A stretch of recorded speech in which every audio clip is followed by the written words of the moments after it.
आज हम आपको चंबल की वादियों में 1700 साल पहले बनाए गए ऐसे शिवधाम के दर्शन कराते हैं जिनके बारे में शायद ही आपने कभी पहले पढ़ा या सुना होगा।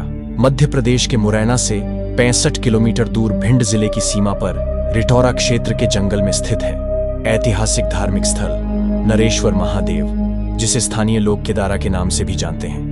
ये क्षेत्र इतना दुर्गम है कि ऊबड़ खाबड़ रास्तों से करीब 3 किलोमीटर पैदल चलकर ही यहाँ पहुंचा जा सकता है। गुप्तकालीन नरेश्वर में कुल 43 मंदिरों का समूह है, जिनमें 23 मंदिर ठीक स्थिति में हैं, शेष मंदिर भग्नावस्था में हैं। यहाँ के मंदिरों का निर्माण वर्गाकार हुआ है, जो अपने आप में अनूठा है। नरेश्वर मंदिर का मुख्य शिवलिंग भी चतुर्भुजी चौकोर है, जिसका जलाभिषेक बारिश के दिनों में पहाड़ों को चीर कर निकली जलधारा करती है। शिव मंदिरों के बीच माता हरसिद्धि का मंदिर भी है। यह मंदिर समूह राज्य पुरातत्व धरोहरों में शामिल है। पुरातत्व एवं सर्वेक्षण विभाग के पुरातत्वविद हुकुमचंद की निगरानी में करीब 9 महीने से यहाँ जीर्ण शीर्ण मंदिरों के संरक्षण का काम चल रहा है। नरेश्वर मंदिर समूह मुरैना के ही प्रसिद्ध बटेश्वर के 200 मंदिरों के समूह से लगभग 3 सदी पुराना है।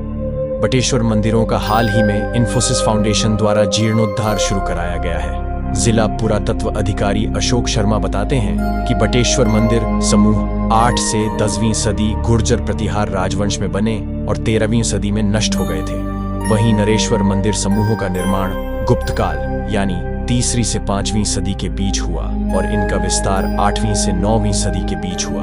बटेश्वरा में अभी भी 140 मंदिर भग्नावस्था में हैं, तो नरेश्वर में भी 20 से ज्यादा मंदिरों के अवशेष 1.5 वर्ग किलोमीटर के एरिया में पत्थरों की तरह बिखरे पड़े हैं। हर मंदिर में शिवलिंग का अलग रूप, जिस प्रकार का चौकोर शिवलिंग नरेश्वर में है, ऐसा नरेश्वर के अलावा भोपाल के भोजपुर मंदिर में देखने को मिलता है। लेकिन नरेश्वर के कई मंदिरों में चौकोर, कईयों में अंडे जैसे आकार के, कईयों में पिंडी और मणि के आकार के शिवलिंग हैं। यानी हर मंदिर का अलग शिवलिंग है, जिनमें समानता यह है कि अधिकांश शिवलिंग नीचे से चौकोर हैं। पानी निकासी और जल संरक्षण का अद्भुत प्रबंधन। पहाड़ों को काटकर बनाए गए नरेश्वर मंदिरों के पीछे पहाड़ी की चोटियों पर 2 तालाब हैं, जो बारिश के सीजन में लबालब हो जाते हैं। तालाबों का यह पानी पहाड़ों को चीरकर नरेश्वर शिवलिंग और उसके पास बने मंदिर के शिवलिंग के ऊपर ऐसे टपकता है, जिससे प्राकृतिक रूप से शिवलिंग का जलाभिषेक हो रहा हो।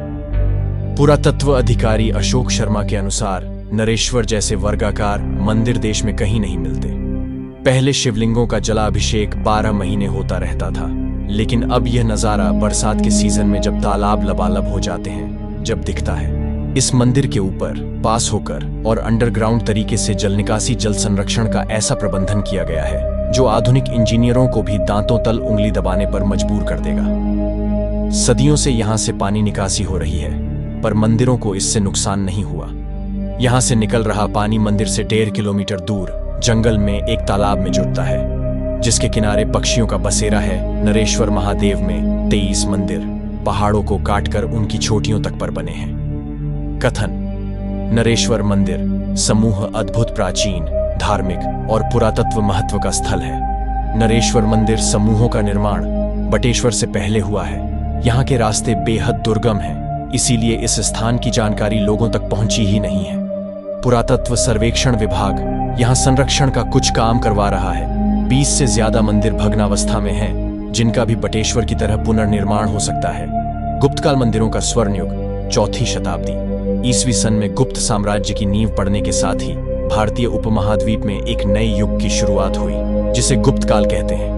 गुप्तकाल में कला, विज्ञान और साहित्य ने अत्यधिक समृद्धि हासिल की। गुप्तकाल के साथ ही भारत ने मंदिर वास्तुकला एवं मूर्तिकला के उत्कृष्ट काल में प्रवेश किया।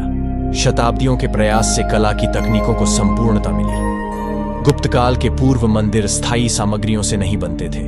ईंट एवं पत्थर जैसी स्थायी सामग्रियों पर मंदिरों का निर्माण इसी काल की घटना है। गुप्तकालीन मंदिरों की विशेषताएं: गुप्तकालीन मंदिरों को ऊंचे चबूतरों पर बनाया जाता था, जिनमें ईंट तथा पत्थर जैसी स्थायी सामग्रियों का प्रयोग किया जाता था। आरंभिक गुप्तकालीन मंदिरों में शिखर नहीं मिलते हैं। इस काल में मंदिरों का निर्माण ऊंचे चबूतरे पर किया जाता था, जिस पर चढ़ने के लिए चारों ओर से सीढ़ियां बनी होती थी तथा मंदिरों की छत सपाट होती थी। दुर्गम रास्ते, जंगल, पहाड़ों के बीच बने नरेश्वर महादेव के मंदिर समूह गुप्तकालीन मंदिरों का गर्भगृह काफी साधारण होता था। गर्भगृह में देवताओं को स्थापित किया जाता था। प्रारंभिक गुप्त मंदिरों में अलंकरण नहीं मिलता है, लेकिन बाद में स्तंभों, मंदिर के दीवार के बाहरी भागों, चौखट आदि पर मूर्तियों द्वारा अलंकरण किया गया है। भीतरगांव, कानपुर स्थित विष्णु मंदिर नक्काशीदार है। गुप्तकालीन मंदिरों के प्रवेश द्वार पर मकरवाहिनी, गंगा, यमुना, शंख व पद्म की आकृतियां बनी हैं। गुप्तकालीन मंदिर कला का सर्वोत्तम उदाहरण देवगढ़ का दशावतार मंदिर है, जिसमें गुप्त स्थापत्य कला अपनी परिपक्व अवस्था में नजर आती है। ये मंदिर सुंदर मूर्तियों, उड़ते हुए पक्षियों, पवित्र वृक्ष, स्वास्तिक एवं फूल पत्तियों द्वारा अलंकृत है। गुप्तकालीन मंदिरों की विषय वस्तु रामायण, महाभारत और पुराणों से ली गई है।